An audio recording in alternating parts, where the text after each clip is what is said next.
যতদূর জানি ওনার সাথে কথা হয়েছে, উনি ঈদের পরে আসবেন বলেছেন আর কি। Thank you. যা যা করার ওনার যেই মামলার যে কাগজপত্র ওইটা জায়গা মতো দেওয়া আছে। না, আমার কিচ্ছু জানা নেই, এই ব্যাপারে আমি কিচ্ছু জানি না। তবে আমি যতদূর জানি ওনার সাথে কথা হয়েছে, উনি ঈদের পরে আসবেন বলেছেন। আমরা জানি কেসটা তার ওনার কতটা গুরুত্বপূর্ণ কতটা না, ওইটার হচ্ছে সবচেয়ে বড় কথা। আমি মনে করি যে আমরা ক্রিকেট সংশ্লিষ্ট যারা আছি, right from the cricket board, players, journalist, আপনি যারা আছে ক্রিকেট সংক্রান্ত সবার সাথে একটা সুষম সম্পর্ক থাকা খুবই জরুরি। কেননা আমরা সবার গোল কিন্তু একটাই, একটা গোলে আমরা এগিয়ে যাচ্ছি, বাংলা ক্রিকেটের উন্নতি এবং বাংলাদেশ ক্রিকেট।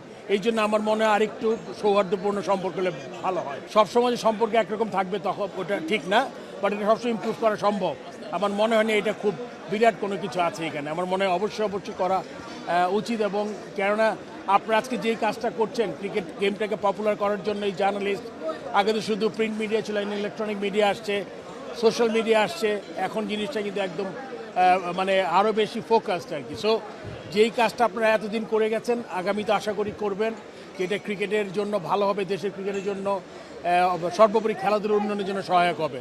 আসলে আমি গত বিএসপি এর ইফতার আসছিলাম, ওখানে উনি ছিলেন, তো আমরা একসাথে ইফতার করেছি। এরকম করে ওনার সাথে আলাদা ক্রিকেট বোর্ড, ক্রিকেট নিয়ে তেমন কোনো কথা হয়নি। বাট আরেকটা আপনার বিভিন্ন ফেডারেশন থেকে ডেকেছিলেন, দুজন করে শুভেচ্ছা বিনিময় হয়েছে আমাদের সাথে।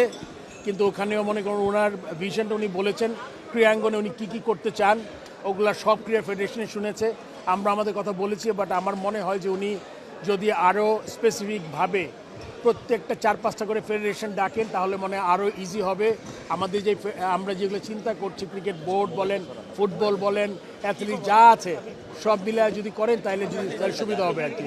আমার মনে হয় আপনি জানেন যে 52টা ফেডারেশনে এসেছিলেন, শুধুমাত্র ক্রিকেটে নিয়ে আলাদা কোনো আলোচনা হয়নি। উনি একটা গাইডলাইন দিয়েছেন, বেতন কাঠামোতে আনতে চান, আপনি জানেন লাস্ট 1 বছরে কি হয়েছে এগুলো জানতে চেয়েছেন।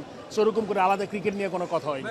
সাকিবের ব্যাপারটা ক্রিকেট বোর্ড থেকে যা যা করার ওনার যেই মামলার যে কাগজপত্র ওইটা জায়গা মতো দেওয়া আছে, এখন এটা গভর্নমেন্ট ডিসাইড করবে। এবং অবশ্যই ওইটা মানে আমরা আমাদের ক্রিকেট বোর্ড থেকে যে কাজটা করা দরকার ওটা করে ফেলেছি আর কি। প্রত্যাশা তো আসলে উনি তো ক্রিকেটের মন্ত্রী না, উনি সব স্পোর্টসেরই মন্ত্রী। সো ক্রীড়ামন্ত্রী যেহেতু উনি একজন প্রাক্তন খেলোয়াড়, আমার মনে হয় উনি, যেটা আমি আগে উল্লেখ করেছি আমার 2-1 ইন্টারভিউতে, যে উনি যেভাবে ক্রীড়াঙ্গনের যেই অসুবিধাগুলো আছে বা কোথায় কোথায় কাজ করলে খুব তাড়াতাড়ি হবে, যেমন মাঠের কথা উনি উল্লেখ করেছেন, যে শুধুমাত্র বিরাট স্টেডিয়াম দরকার নাই, মাঠ দরকার।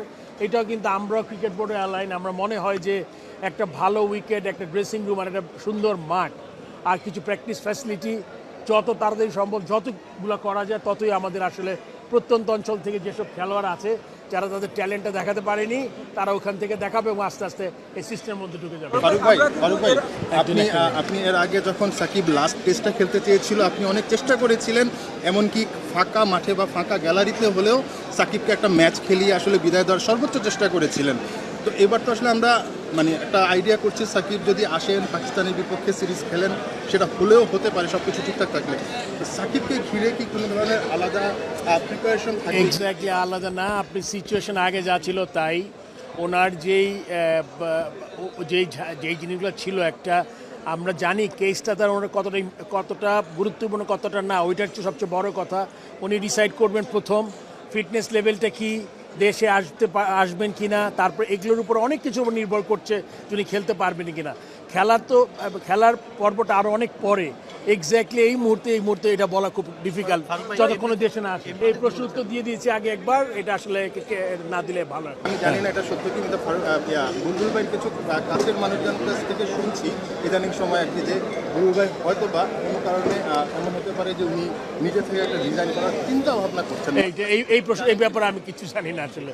এটা না, আমার কিচ্ছু জানা নেই, এই ব্যাপারে আমি কিচ্ছু জানি না। তবে আমি যতদূর জানি ওনার সাথে কথা হয়েছে, উনি ঈদের পরে আসবেন বলেছেন আর কি। Thank you.